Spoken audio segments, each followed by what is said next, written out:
Hi అండి, అందరికీ welcome to Ammu kitchen world. అందరు ఎలా ఉన్నారండి? నేనైతే చాలా బాగున్నానండి. మీరందరూ కూడా బాగుండాలని ఆ భగవంతుని నేను మనస్ఫూర్తిగా కోరుకుంటున్నానండి.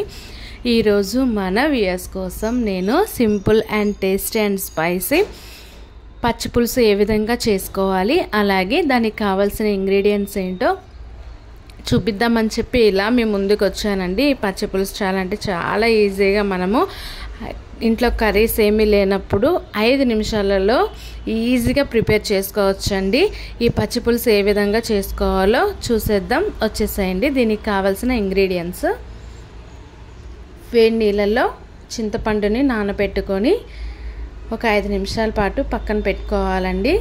దాని తర్వాత ఆ చింతపండు గుజ్జును అనేది తీసేసి కొద్దిగా వాటర్ని యాడ్ చేసుకొని రసం అనేది తీసుకొని ఈ విధంగా రసాన్ని మనము సెపరేట్ చేసుకోవాలండి.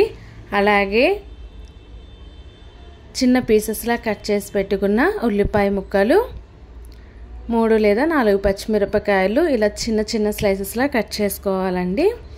అలాగే కొద్దిగా కరివేపాకు రెమ్మల్ని కూడా చిన్న పీసెస్ లాగా కట్ చేసుకోవాలండి. అలాగే కొద్దిగా కొత్తిమీరని కూడా సన్నగా కట్ చేసుకొని పక్కన పెట్టుకోవాలి.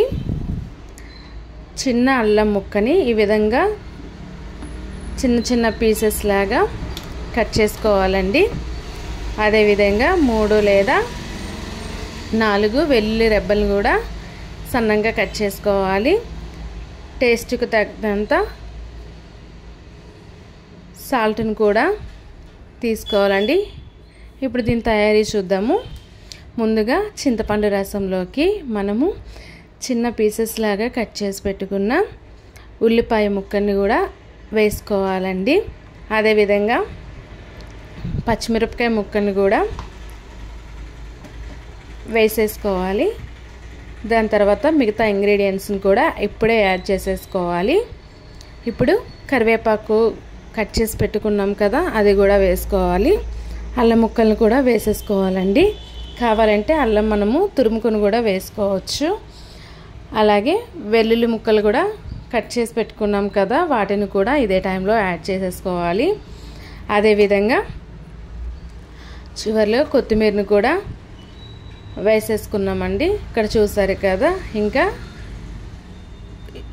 టేస్ట్కి తగినట్లు మనము సాల్ట్ను కూడా వేసేసుకోవాలండి. టేస్ట్కి తగ్గట్టు వేసుకోవాలి. చూసారు కదా. ఇవన్నీ వేసేసిన తర్వాత మనము చేత్తో ఈ విధంగా కలుపుకోవాలండి.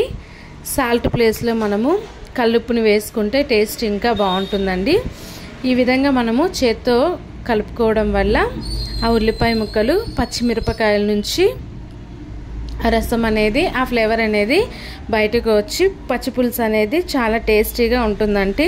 ఈ చేత్తో నలుపుకోవడం వల్ల కారము, ఆ ఉల్లిపాయల నుంచి వచ్చే రసము, సాల్ట్ అది పచ్చిపులుసుకి బాగా పడుతుందండి. కాబట్టి మనము ఈ విధంగా చేత్తోనే కలుపుకోవాలండి. సాల్ట్ ప్లేస్లో కల్లుప్పు వేసుకుంటే టేస్ట్ ఇంకా బాగుంటుందండి. చూసారు కదా. మన దగ్గర ఎక్కువ టైం లేనప్పుడు, స్పైసీగా ఏదైనా తినాలి అనిపించినప్పుడు 5 నిమిషాలలో సింపుల్గా మన దగ్గర ఉండే ఇంగ్రీడియంట్స్తో ఈ విధంగా 5 మినిట్స్లో పచ్చిపులుసు అనేది రెడీ అయిపోయిందండి. చూసారు కదా. దీంతో పాటు ఒక ఆమ్లెట్ ఉంటే చాలా టేస్టీగా ఉంటుందండి. చూసారు కదా. చాలా సింపుల్గా కూడా రెడీ చేసేసుకోవచ్చు. మరెందుకండి ఆలస్యం, మీరు కూడా ట్రై చేయండి. అలాగే నా వీడియోస్ కనుక మీరు ఫస్ట్ టైం చూసినట్లయితే లైక్ చేయండి, షేర్ చేయండి, సబ్స్క్రైబ్ చేసుకోండి. మీరు కూడా ట్రై చేసి ఎలా వచ్చిందో కామెంట్ చేయండి.